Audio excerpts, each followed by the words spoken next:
Good afternoon जी सबको। आज के लेक्चर की शुरुआत करेंगे। आर्बिट्रेशन एंड कंसिलिएशन एक्ट हमने पढ़ना शुरू किया था, उसी को कंटिन्यू करेंगे। लास्ट क्लास में हम लोगों ने जो पढ़ा था जी वो था सेक्शन नंबर 12। ठीक है जी, ध्यान से सुनिएगा। सेक्शन 12 और 13 लिंक करते हैं और इसके बाद वाले जो सेक्शन आएंगे 14 कह लीजिए, 15 कह लीजिए, वो इसी चीज को कहीं ना कहीं कंटिन्यू करेंगे जो आपने, ठीक है जी, 12 में पढ़ा। आ रही है बात समझ में? बोलो भाई। अब सुनो ध्यान से।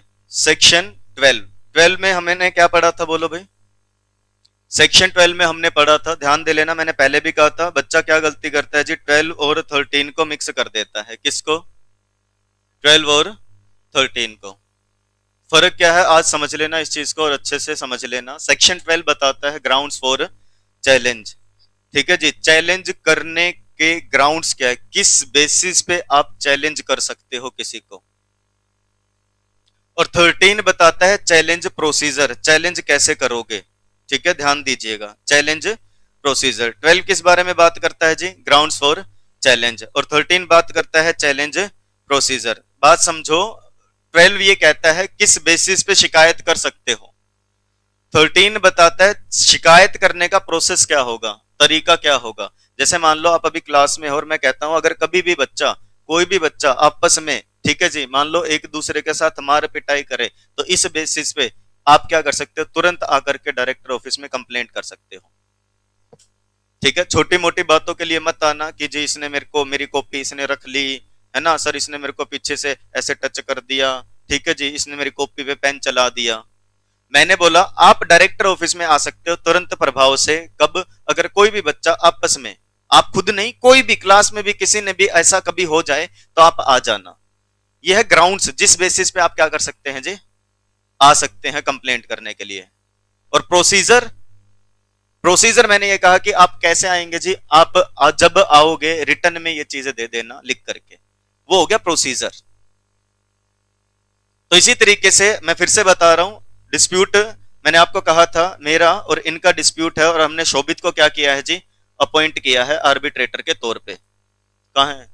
ठीक है जी, शोभित को हमने क्या किया जी, आर्बिट्रेटर के तौर पे अपॉइंट किया। अब सेक्शन 12 सबसेक्शन 1 क्या कहता है? एक पर्सन, कोई भी, यानी कि जब क्या कहते हैं जी, शोभित क्या हो जी, अपॉइंट हो आर्बिट्रेटर, तो इसको डिस्क्लोज करना होगा राइटिंग में। क्या डिस्क्लोज करना होगा जी इसे राइटिंग में? इसे ये बताना होगा, क्या बताना होगा जी, कि मैं क्या हूं जी, क्वालिफाइड हूं। जो क्वालिफिकेशन मांगी है, मैं कोई भी इंटरेस्ट नहीं रखता हूं किसी भी पार्टी या सब्जेक्ट मैटर से, और मैं सफिशिएंट टाइम दे पाऊंगा कि क्या कर दूं जी, आपकी आर्बिट्रेशन कंप्लीट कर दो विद इन 12 मंथ्स। आ गई बात समझ में? बोलो भाई, इतनी बात समझ में आई?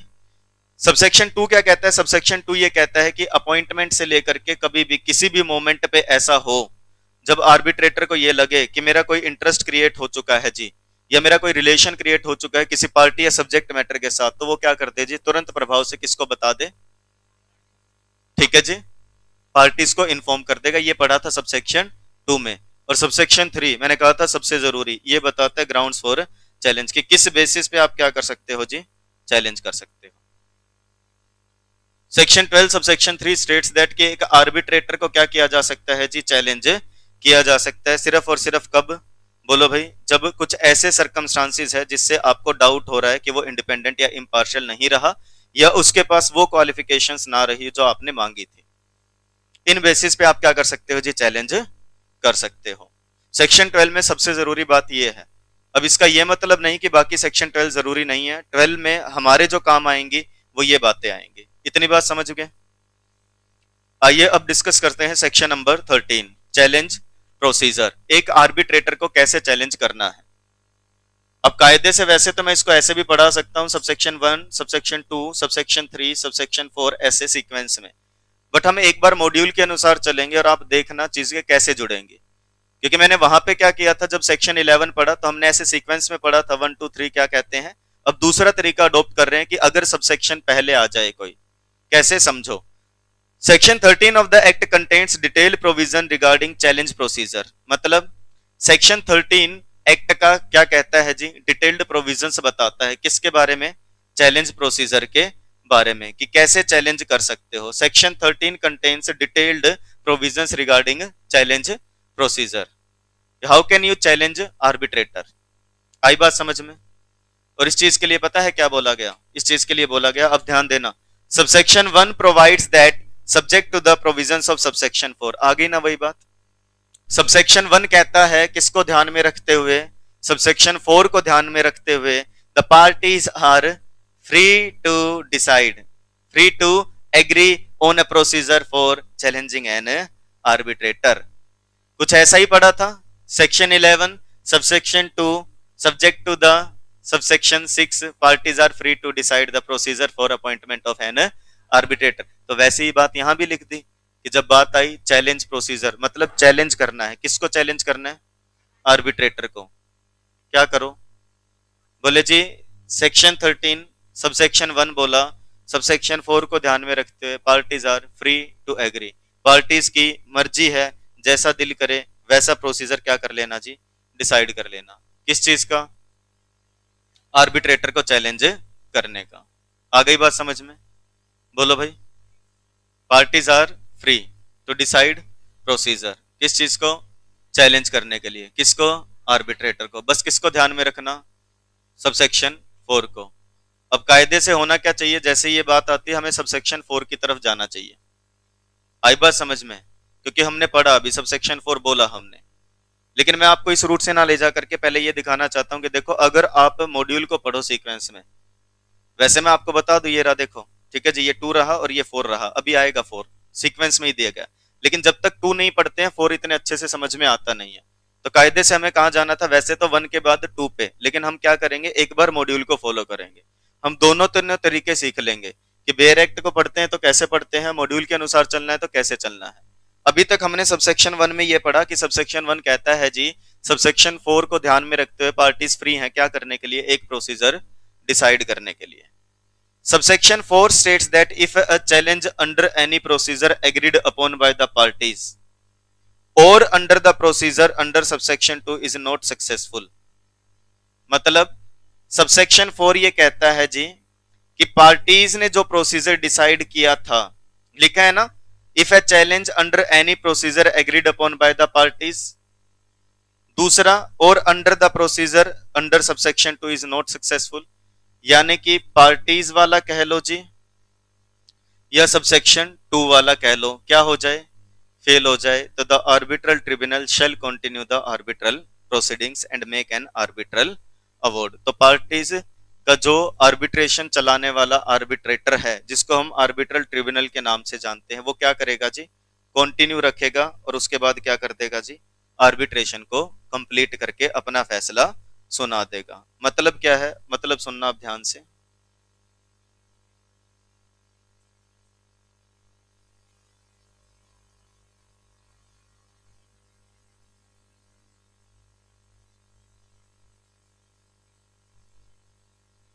पढ़ना सीख लेना विनियत से, कैसे पढ़ते हैं चीजों को। सेक्शन 13 सबसेक्शन 1 क्या कह रहे हैं?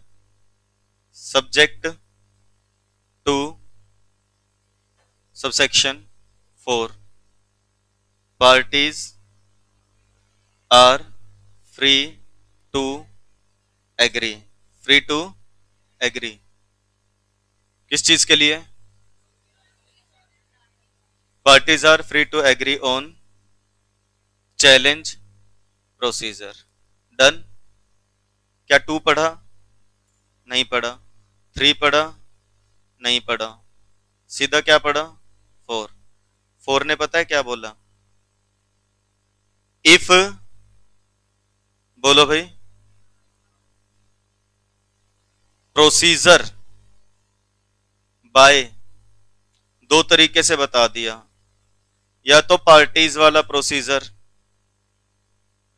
या सबसेक्शन 2 वाला, यानी कि प्रोसीजर बाय पार्टीज या कह लो और सबसेक्शन 2 क्या हो जाए? फेल्स, यानी कि वो क्या हो जाए जी? फेल हो जाए। तो क्या होगा जी? इन सच केस, ऐसे केस में क्या होगा जी?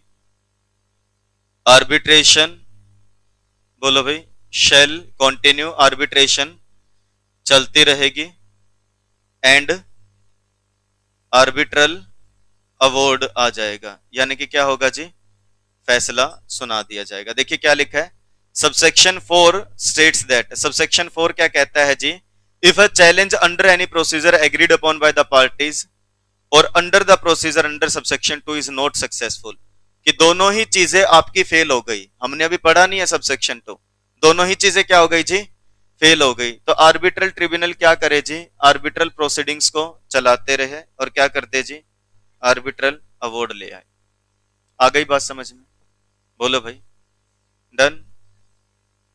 इसका मतलब क्या है जी, कि पार्टीज ने डिसाइड किया हो वो कह लो, ठीक है जी, या सबसेक्शन 2 वाला कह लो, क्या हो गया जी, फेल हो गया, तो कुछ नहीं करना, टेंशन ना लो, ट्रिब्यूनल क्या करेगी, प्रोसीडिंग्स को कंटिन्यू रखेगी और क्या सुना देगी जी, अवार्ड सुना देगी, डन। इसका मतलब ये है, अगर किसी को ना समझ में आ रहा हो, इसमें ये लिखा है कि मेरा और इस गुड़िया का जो डिस्प्यूट था, उस चीज के लिए जो शोभित को आर्बिट्रेटर अपॉइंट किया था, हमने जो प्रोसेस डिसाइड किया उससे चैलेंज किया, या तो शोभित को, या हमने चैलेंज किया सबसेक्शन 2 के अनुसार, और क्या हो गया जी, वो चैलेंज अनसक्सेसफुल हो गया, तो हम टेंशन नहीं लेंगे, हम वेट करेंगे कि शोभित क्या करे जी अपना, यानी कि शोभित कौन है, आर्बिट्रल ट्रिब्यूनल, ये अपना फैसला सुनाए। आ गई बात समझ में, सर इसने फैसला सुना दिया, अब क्या बचा, सुनो सब्र करो, सब कुछ बचा है, कुछ खत्म नहीं हुआ, जैसे ही ये फैसला सुना देगा, यानी कि but at that stage challenging party has the right to make an application in the court to set aside the award in accordance with the section 34 of the act. Parties ये ना सोचे कि सब कुछ खत्म हो गया, ठीक है जी, क्या होगा जी, बोलो भाई, आफ्टर अवार्ड, अवार्ड आने के बाद वो पार्टी जिसने क्या किया था जी, चैलेंज किया था, आफ्टर अवार्ड पार्टी, बोलो भाई, में अप्लाई अप्लाई कर सकती है किसके पास, टू द कोर्ट, किस चीज के लिए, टू सेट असाइड, कि इस अवार्ड को क्या करवा दो जी, सेट असाइड करवा दो, मतलब इसको कैंसिल करवा दो, इसको हम नहीं चाहते कि ये एप्लीकेबल हो,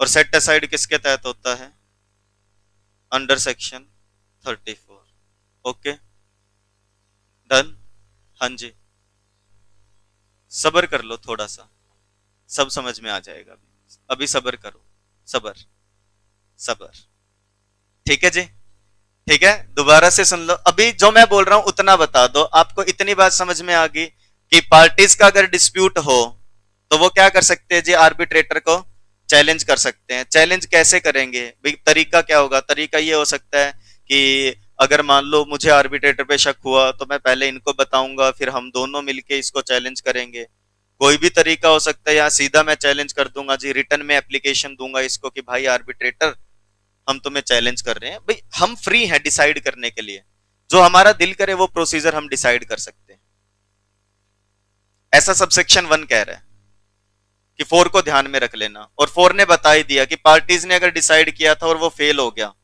लिखा है ना, पार्टीज ने डिसाइड किया और वो क्या हो गया जी, फेल हो गया, तो कुछ नहीं, बार बार परेशान मत करो ना आर्बिट्रेटर को ना पार्टी को, वेट करो, आर्बिट्रेशन चलने दो, आर्बिट्रल अवार्ड आने दो, और अब आपको लगता है जी ये गलत है तो क्या कर दो जी, कोर्ट में चले जाओ कि हे कोर्ट, हम आपसे गुहार लगाते हैं कि आप क्या कर दो जी, इसको सेट असाइड कर दो। इतनी बात समझ में आ रही है, अभी आगे जवाब मिल जाएगा, डन। अब सुनो एक बार आगे, अब देखो बीच में क्या आ गया, सबसेक्शन 2, सबसेक्शन 2 क्या कहता है, एक बार इसकी कहानी और सुन लेते हैं। Subsection 2 provides that failing any agreement refer to in subsection 1 of section 13, मतलब सबसेक्शन 2 ने क्या बोला कि अगर आपके बीच में वो वाला एग्रीमेंट नहीं है, कौन से वाला, जो 1 में बताया गया है, कोई बताएगा इसका अर्थ क्या है,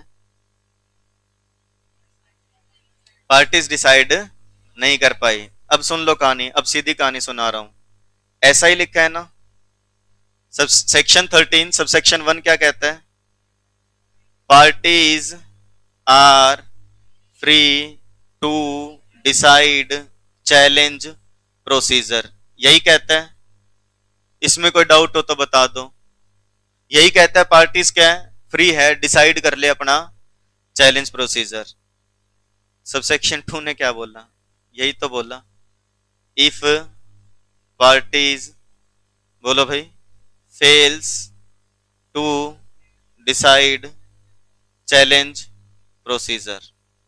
अगर पार्टीज क्या हो जाएं, फेल हो जाएं डिसाइड करने के लिए, क्या चैलेंज प्रोसीजर। क्या कंफ्यूजन है फिर?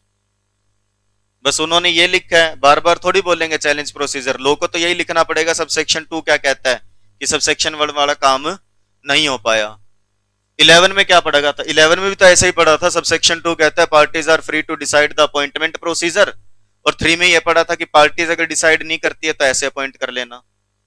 तो यहाँ पे भी क्या मिलेगा? 1 ने क्या बोला? Parties are free to decide the challenge procedure, और सबसेक्शन 2 क्या कहेगा? अगर पार्टीज ने अपने आप से डिसाइड नहीं किया तो क्या कर लेना जी? ये कर लेना। क्या कर लेना? ऐसे, a party who intends to challenge an arbitrator shall, एक पार्टी जो आर्बिट्रेटर को चैलेंज करना चाहती है, ये एक्ट बता रहा है कि ऐसे करना। मान लो मैं चैलेंज करना चाहता हूं तो मैं क्या करूंगा? Within 15 days after becoming aware of constitution of the arbitrate tribunal, 15 दिन के अंदर अंदर। 15 दिन कहां से? जिस दिन ट्रिब्यूनल बनी है। ट्रिब्यूनल बनने का मतलब जिस दिन ये अपॉइंट हुआ है। और या फिर after becoming aware of any circumstances refer to in subsection 3 of section 12, इसलिए कहा था सबसे इंपॉर्टेंट है ये। या फिर जब मुझे पता चला कि सेक्शन 12 सबसेक्शन 3 वाली कहानी हो गई है। आ रही है बात समझ में? भैया तो ट्रिब्यूनल बनते ही, या जिस दिन मुझे पता चला सेक्शन 12 सबसेक्शन 3 वाली कहानी हो गई, मतलब कि हमारा आर्बिट्रेटर क्या हो चुका है जी? अब वफा करने लायक नहीं रहा है। यानी कि क्या हो गया है? हाँ जी, बिल्कुल सही जवाब। यानी कि क्या हो गया है जी? इंडिपेंडेंट और इम्पार्शल नहीं रहा, या भाई के पास वो क्वालिफिकेशन नहीं रही जो होनी चाहिए थी। तो जिस दिन मुझे ये पता चला वहां से 15 दिन, भैया तो बनने के बाद 15 दिन, या जिस दिन पता चला 15 दिन के अंदर अंदर क्या करूंगा? Send a written statement of the reasons for the challenge, एक रिटन स्टेटमेंट बनाऊंगा कि हे आर्बिट्रल ट्रिब्यूनल, यानी कि ट्रिब्यूनल कौन? अकेला है तो शोभित, मैं आपको क्या कर रहा हूं जी? चैलेंज कर रहा हूं कि आप आर्बिट्रेटर नहीं रह सकते। ये एक्ट ने बताया तरीका, क्या ही मुश्किल है। सुन लो, सेक्शन 13 सबसेक्शन 1 ने बोला parties are free to decide challenge procedure, subsection 2 ने बोला कि टेंशन ना लो, if parties fails to decide the challenge procedure, तो क्या बता दिया? पार्टी एप्लीकेशन, बोलो भाई किसको? ट्रिब्यूनल को ही। ठीक है जी, उसी को बताएंगे जो गलत हो चुका है। कितने दिन में? विद इन 15 डेज, 15 दिनों के अंदर अंदर। 15 दिन कहां से? हाँ जी, या तो आइदर फ्रॉम अपॉइंटमेंट, ऐसा ही लिखा है, बोलो भाई, और व्हेन गेट टू नो, किसके बारे में? हाँ, सेक्शन 12 सब सेक्शन 3 के रीजंस के बारे में। तो एप्लीकेशन लगा देना किसको? ट्रिब्यूनल को। यही बात है, और क्या है बता दो? ऐसा ही तो है। सेक्शन 12 सबसेक्शन 3 के रीजन पता चले, या अपॉइंटमेंट के बाद पार्टी किसको एप्लीकेशन लगाएगी? ट्रिब्यूनल को, यानी कि आर्बिट्रेटर को ही एप्लीकेशन लगा देगी। अब शोभित के पास मैंने स्टेटमेंट भेज दी कि शोभित मुझे आपके ऊपर अब विश्वास नहीं रहा, क्योंकि आपके पास ये क्वालिफिकेशन नहीं है, या आप पार्टी की साइड ले रहे हो। क्यों ले रहे हो? क्योंकि मैंने चेक किया तो मुझे पता चला कि इस पार्टी ने तुम्हें 50,000 रुपए भेजे हैं पिछले महीने। किस लिए? या तो एक्सप्लेन कर दो, अन्यथा ये जो पैसे का लेन देन हो रहा है तुम लोगों के बीच में, इससे मुझे शक पैदा हो रहा है। आई बात समझ में? बोलो भाई, ये क्या करेगा फिर? यही डिसाइड करेगा, और कौन डिसाइड करेगा? द ट्रिब्यूनल शैल डिसाइड क्या? On the challenge. बोलो भाई, भाई क्या करेगा? डिसाइड करेगा। बस इतना पढ़ो एक बार, the arbitrator shall decide on the challenge. इसको क्या करना है जी? डिसाइड करना है। बोलो भाई, डिसाइड क्या करेगा कि क्या ये कंटिन्यू होगा या नहीं होगा? अनलेस, अनलेस वर्ड आते ही समझ जाना कि क्या नहीं करेगा? डिसाइड नहीं करेगा। कब नहीं करेगा? The challenged arbitrator under subsection 2 withdraws from his office और the other parties agrees to the challenge. ये डिसीजन नहीं लेगा कब? ये एप्लीकेशन मिलते ही ये छोड़ के चला जाए खुद ही, या फिर दूसरी पार्टी भी एग्री कर दे हाँ आर्बिट्रेटर के पास क्वालिफिकेशन नहीं है तो आप प्लीज चले जाएं, फिर रह सकता है। जब दोनों पार्टीज ने मना कर दिया, ठीक है जी, कि यहां तुम्हारी जरूरत नहीं रही, अब वही बात होगी ना, जिस माँ बाप ने तुम्हें घर में रखा है वो माँ बाप ही कहते हैं चले जाओ यहां से, अब हमें तुम्हारी जरूरत नहीं। ठीक है जी, अब यहां पे बेशर्माई नहीं आ सकती। ठीक है जी, आप तो फिर भी क्या पता रह जाओ, आर्बिट्रेटर थोड़ी रह पाएगा ना। जिस पार्टीज ने उनको रखा, ठीक है जी, वो पार्टीज ही क्या कह रही हैं चले जाओ, या ये खुद ही क्या हुआ जैसे इसने पढ़ा, ओ फंस गया, चला ही गया। भाई सीधी भाषा में समझो, देखो कहानी क्या है, कहानी ये है भाई कि अगर एक आर्बिट्रेटर को रखने का तरीका है जो हम डिसाइड करते हैं, तो ये कभी हमें ही दे दिया कि उसको चैलेंज करने का जो तरीका है वो भी तुम ही डिसाइड कर लो। हमने नहीं कर रखा, वन ने तो क्या बोला पार्टीज आर फ्री, टू ने क्या बोला पार्टीज ने डिसाइड ना किया, तो क्या करना जी। जिसको भी पता लगा, मुझे पता लगा, मैंने कहा था हमारा आर्बिट्रेटर सीएस होना चाहिए, इसने दिखाया देखो मैं सीएस हूं। आई बात समझ में? बाद में पता चला झूठा है ये, इसने सिर्फ अभी तक सीएस ईईटी क्लियर किया है। ठीक है जी, वैसे ही खुद को सीएस बता रहा है।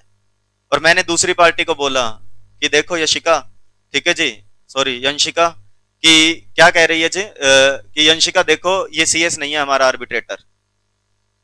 मैंने दूसरी पार्टी को क्या बोला, यंशिका अपा ने जिसको आर्बिट्रेटर अपॉइंट किया था ये सोच करके कि ये सीएस है, भाई ने तो अभी तक सिर्फ क्या किया है जी, एंट्रेंस टेस्ट ही क्लियर किया है इसका। ठीक है जी, ये शौक हो गई हो, ऐसा है, हम दोनों ने ही क्या कर दिया जी, चैलेंज कर दिया। क्या कहेगा अभी? हाँ, कहने को कुछ बचा ही नहीं। आई बात समझ में? जिस सिचुएशन में रोबिन था थोड़े टाइम पहले, सेम वही बात कि कहने को तब कुछ बचा ही नहीं, आर्बिट्रेटर को जाना पड़ेगा, क्या करेगा। या फिर ऐसा हो सकता है जी मैं चैलेंज करूं और इसको लगे कि हाँ सर को पता लग गया, दूसरी पार्टी को बताए, उससे पहले क्या करता हूं जी, मैं खुद ही निकल जाता हूं। और निकल गया तो गया तो गया भाई, अब क्या डिसाइड करेगा। अन्यथा ये डिसाइड कर भी सकता है। बोलो भाई, इतनी बात समझ में आई क्या? बोलो भाई। थ्री को छोड़ दो एक बार, फोर ने क्या बोला था, दोबारा से आओ फोर के पास, क्या लिखा था? फोर ने यही कहा था ना जी कि पार्टीज ने जो डिसाइड किया है वो, या फिर जो किसने बताया है जी, सबसेक्शन टू ने बताया। अब समझ गए सबसेक्शन टू क्या बताता है?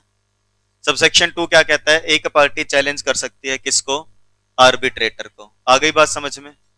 बोलो भाई, डन। वन ने कहा parties are free to decide, two ने बताया पार्टीज ने डिसाइड नहीं किया था ऐसे चैलेंज करना, और फोर ने क्या बोला, पार्टीज वाला कह लो या एक्ट वाला कह लो, दोनों ही फेल हो गए तो कुछ नहीं कर सकते, चलने देना ट्रिब्यूनल को। जैसे फॉर एग्जांपल मैंने शोभित को चैलेंज किया कि शोभित, ठीक है जी, मुझे पता लग गया आप इंडिपेंडेंट या इम्पार्शियल नहीं रहे, आप क्या कर रहे हो, गुड़िया से पैसे ले रहे हो, आपने पिछले महीने भी 50,000 रुपए लिए हैं। मैंने इसको चैलेंज किया है रिटर्न में एप्लीकेशन लगा करके, और शोभित ने पता है क्या किया, अच्छा आपको पता चल गया, मैंने कहा हाँ, तो आपने मुझे चैलेंज किया है, मैंने कहा हाँ, कैसे, मैंने कहा ये दी तो है चिट्ठी तुम्हारे हाथ में, बोले अच्छा। इसने चिट्ठी उठाई, फाड़ी डस्टबिन। अब हाँ ये भी कर सकता है, चिट्ठी फाड़ी, अरे अब बोलो, हो गया चैलेंज। अब भाई मैं गया किसके पास, यंशिका के पास, कि मुझे पता चल गया है, ठीक है जी, आर्बिट्रेटर क्या हो चुका है, इंडिपेंडेंट नहीं रहा, आर्बिट्रेटर क्या हो गया जी, ठीक है जी, इम्पार्शल हो चुका है और वो साइड ले रहा है। ठीक है, अब ये कहती है अच्छा आपको पता चल गया, मैं कह रहा हूं हाँ, जाओ कर लो, क्या करोगे फिर, मैं उसको चैलेंज कर दूंगा। अरे जाओ कर दो फिर, मना किसने किया, अभी अभी आया था फोन, गए थे ना आप चैलेंज करने, क्या रहा। अब वही, अब क्या करूं मैं, है कोर्ट के पास जाऊं, जज साहब है, अभी तो पढ़ा है ना भाई, क्या करूं, कुछ ना करूं, इंतजार करूं कि कर लेने दो इसको अपनी, आने दो इसका फैसला, फैसला आने के बाद, ठीक है जी, को वेट भी तो करना पड़ेगा ना। देखो आज ये 50,000 इससे खा रहा है, आई बात समझ में, कल को हो सकता है 50,000 मुझसे खा ले, आई बात, भूखा तो है ही है, पहले 50,000 खाए, फिर चिट्ठी खाई, आई बात समझ में। या फिर ऐसा भी हो सकता है ना, इसने इससे 50,000 रुपए तो ले लिए, आई बात समझ में? लेकिन फैसला बाद में जेन्युइन ही सुनाया। हो सकता है ना जो अवार्ड आए उससे पार्टी सेटिस्फाई भी तो हो सकती है, क्या बात हो गई? पैसे वाली बात भूल जाओ, हमें पता चला कि ये क्वालिफाइड नहीं है, मैंने इसको चैलेंज कर दिया, ठीक है जी, कि यू आर नॉट क्वालिफाइड, आपने ये क्वालिफिकेशन बताई थी जो आपके पास नहीं है, ये ना छोड़ के गया और ना इसने एग्री किया, तो मैं वेट करूंगा कि इसका फैसला आ जाने दो। फैसला आया और मुझे लगा भाई जेन्युइन फैसला सुना दिया इसने, तो क्या बात होगी, इसने सिर्फ CSEET क्लियर की थी, ठीक है जी, मुझे बाद में कोई इशू नहीं, तो मुझे दिक्कत नहीं, इसे दिक्कत नहीं, आर्बिट्रेटर को दिक्कत नहीं, तो और किसी को दिक्कत होती रहे, क्या लेना देना। तो इसलिए बोला है कि पार्टीज वेट करेंगे किस चीज का, आर्बिट्रल अवार्ड आने का, समझे? बोलो भाई। एक बार हम बेयर एक्ट पढ़ते हैं, क्या लिखा है सेक्शन 13, क्या हमने ऐसा ही पढ़ा क्या कि सब सेक्शन 1 कहता है, और मैंने पढ़ना सिखाया था ना कैसे पढ़ते हैं, ये क्या है जी, सेक्शन का टाइटल है।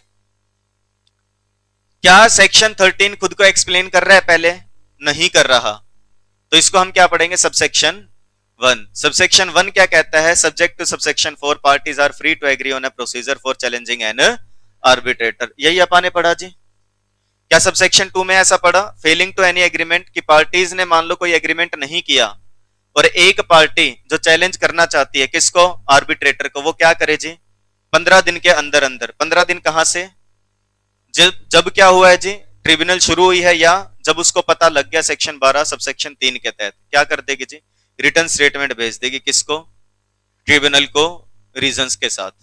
और subsection 3, unless the arbitrator challenged under subsection 2, यानी जिसको चैलेंज किया है वो अपने ऑफिस से खुद ना चला जाए या दूसरी पार्टी भी एग्री ना कर दे, तो ट्रिब्यूनल के पास ही हक है कि वो डिसाइड करे उस चैलेंज की एप्लीकेशन का करना क्या है। हक किसके पास है जी, इसी के पास है कि ये क्या करेगा, डिसाइड करेगा। क्या डिसाइड करेगा जी, कि करना क्या है, बोलो भाई। डन।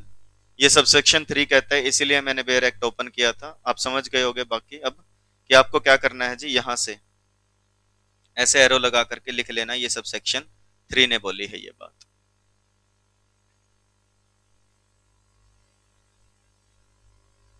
सिर्फ फोकस और डेडिकेशन की जरूरत है, मुश्किल कुछ भी नहीं है, मैं पहले बता रहा हूँ, बहुत बेसिक सी बात पढ़ी है, अभी मैं बहुत स्लो पढ़ा रहा हूँ आपको, क्योंकि धीरे धीरे स्किल्स डेवलप हो जाने दो, उसके बाद आप फटाफट से समझते चलोगे सारी चीजें।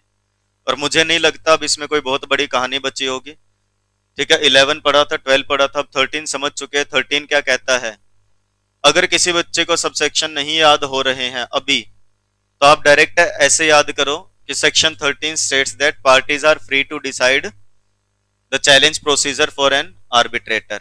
If parties fails to decide the challenge procedure, then a party can challenge arbitrator within 15 days from the appointment of the tribunal or becoming aware about the disqualifications under section 12 subsection 3, and the challenged arbitrator shall decide on the application unless he withdraws from his office or other party agrees to the challenge। भूल जाओ चाहे subsection 4, सीधी सी कहानी है, parties खुद से decide करेंगे challenge procedure. Parties ने decide नहीं किया तो क्या चलेगा कि एक पार्टी चैलेंज कर सकती है रिटर्न में 15 दिन के अंदर, और उसके बाद आर्बिट्रेटर डिसाइड करता है। आर्बिट्रेटर डिसाइड नहीं करता है तो क्या होगा जी, वो या तो छोड़ के चला गया, पार्टी एग्री कर देगी, कुछ भी नहीं हुआ तो वेट करें किस चीज का, कि फाइनल फैसला आ जाए। फाइनल फैसला आ गया, अवार्ड आ गया, उसके बाद आप कोर्ट में एप्लीकेशन लगा देना कि हमें क्या करना है जी, अवार्ड सेट असाइड करना है, इतनी सी बात है बस। बोलो भाई। डन। एंड लास्ट क्या लिखा है, it is also provided that where an award is set aside on an application made under subsection 5 of section 13 of the act, कि जहां पे एप्लीकेशन लगाई थी और अवार्ड को सेट असाइड कर दिया गया है, तो कोर्ट डिसाइड करेगा, may decide as to whether the arbitrator who is challenged is entitled to any fees और नॉट, कि ऐसे आर्बिट्रेटर को पैसा मिलेगा या नहीं मिलेगा। ठीक है जी। सबसेक्शन 5 में अभी दिखा देता हूं, देखो यही लिखा है सबसेक्शन 5 में ये लिखा गया है कि where an arbitral award is made, कि आर्बिट्रल अवार्ड आ गया सबसेक्शन 4 के तहत, तो the party challenging the arbitrator may make an application for setting aside arbitral award in accordance with the section 34। यानी कि ये वाली जो लाइन पढ़ी है आपने, यहां से लेकर के यहां पे एरो लगा करके क्या लिख लोगे, ये बात किसने बोली, सबसेक्शन 5 ने, और ये वाली बात किसने बोली, यहां से लेकर के यहां तक सबसेक्शन 6 ने। मॉड्यूल में लिखा नहीं है, ठीक है जी, 3, 5 और 6, बट ये लिख लो। रीजन बिंग की क्या है, यहां पे तो ये लिख दिया 13.5 के तहत एप्लीकेशन लगाई थी, है कहां 13.5, कहीं लिखा नहीं हुआ, इस वजह से मैंने आपको लिखवाया कि यहां पे 13.5 लिख लो। और अगर ये 13.5 है तो फिर 6 कहां है, तो ये वाला 13.6 है। अब सामने स्क्रीन पे फोकस कर लो, फिर डाउट लूंगा। क्या हमने ऐसा पढ़ा है क्या, बोलो भाई, कि सेक्शन 13 सबसेक्शन 1 क्या कहता है, parties are free to decide challenge procedure. 2 ये कहता है क्या, कि पार्टीज ने अगर डिसाइड नहीं किया तो एक पार्टी आर्बिट्रल ट्रिब्यूनल को चैलेंज कर सकती है एप्लीकेशन लगा करके 15 दिनों के अंदर अंदर। सबसेक्शन 3 ये कहता है ना कि ट्रिब्यूनल शेल डिसाइड, ट्रिब्यूनल ही फैसला लेगी उस चीज का कि करना क्या है, बोलो भाई, डन। 4 यही कहता है ना कि पार्टीज ने जो डिसाइड किया था वो प्रोसीजर या सबसेक्शन 2 वाला फेल हो गया तो आर्बिट्रेशन चलती रहेगी, और चलती रहेगी तो आप क्या कर देना जी, चलने दो। और ये सबसेक्शन 5 कहता है क्या, कि अवार्ड आने के बाद पार्टीज क्या कर सकती हैं, अप्लाई कर सकती हैं। और 6 क्या कहता है, इफ अप्लाइड, अगर अप्लाई किया अंडर सबसेक्शन 5 तो कोर्ट डिसाइड करेगी क्या, फीस मिलेगी या नहीं मिलेगी। हो गया 13 पूरा। फिर से सुन लो, अब देखो 30 सेकंड्स भी नहीं लगने, अगेन बार बार पढ़ लिया तो। सेक्शन 13 सबसेक्शन 1 कहता है पार्टीज फ्री है डिसाइड करने के लिए चैलेंज प्रोसीजर। 2 कहता है पार्टीज ने डिसाइड नहीं किया तो क्या करना जी, 15 दिन के अंदर अंदर चैलेंज कर सकते हो। 3 क्या कहता है, ट्रिब्यूनल खुद डिसाइड करेगी। आ गई बात समझ में। 4 क्या कहता है, आप वाला प्रोसीजर या लो वाला प्रोसीजर फेल हो गए तो वेट करना आर्बिट्रल अवार्ड आने का। 5 क्या कहता है, अवार्ड आ गया तब आप सेट असाइड की एप्लीकेशन लगा देना। 6 आ गया तो कह रहे कोर्ट का फैसला अंतिम होगा और फीस मिलेगी या नहीं मिलेगी ये भी कोर्ट बताएगा। ये है सेक्शन 13, यहाँ पे कंप्लीट होता है। अब जिसके मन में जो डाउट है आप पूछ सकते हो। अगर अब भी कोई ऐसा सवाल है कि मुझे मेरे सवाल का जवाब नहीं मिला है, अब आप मुझसे पूछिए, चाहे लाइन पूछ लो, वर्ड पूछ लो, मन में कोई और डाउट है तो वो पूछ लो।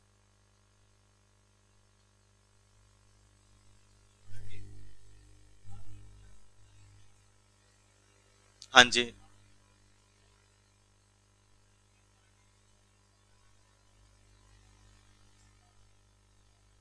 वो भी कर सकती है। हाँ जी, ठीक है जी। सेट असाइड कोई भी करवा सकती है दोनों पार्टीज में से। अब आपके जो ये सवाल पूछा है इसका जवाब पता है कहां मिलेगा, 34 में। 34 हमें बताएगा कि वो कौन कौन सी सिचुएशंस होती है जहां पे आप सेट असाइड कर सकते हैं। यहाँ जिक्र हुआ है ना, पार्टी में apply for set aside as per section 34, तो 34 इसी बारे में बात करेगा कि सेट असाइड कैसे कर सकते हैं, और वो बहुत इंपॉर्टेंट क्वेश्चन है, पेपर में आता है वो भी। अब सुन लो, सवाल देखना कि पूछा क्या है पेपर में, ग्राउंड्स फॉर चैलेंज पूछे हैं या चैलेंज प्रोसीजर पूछा। जो पूछा है वही बताना, दूसरा बताने लग के नंबर नहीं मिलेंगे भाई। डन। क्वेश्चन ऐसे होगा, explain the grounds for challenge and arbitrator, कि वो कौन से ग्राउंड है जिसके बेसिस पे चैलेंज किया जा सकता है, तो मतलब आपको 12 बताना है। और 13 कभी अगर क्वेश्चन आएगा तो ऐसे लिखाएगा, explain the procedure for challenging the arbitrator. Done. इतनी बात क्लियर है, किसी को कुछ पूछना है, इतना पढ़ के आना। और होमवर्क दे रहा हूं आज, 14 अपने आप से पढ़ के आएंगे। पूरा कितना बेटा, 4 लाइन तो है सारी। डन। 14 सेल्फ पढ़ के आएंगे। आज के लिए इतना ही, मिलेंगे अगले लेक्चर में। Till then bye bye, tata and take care. Thank you, that's it for the day.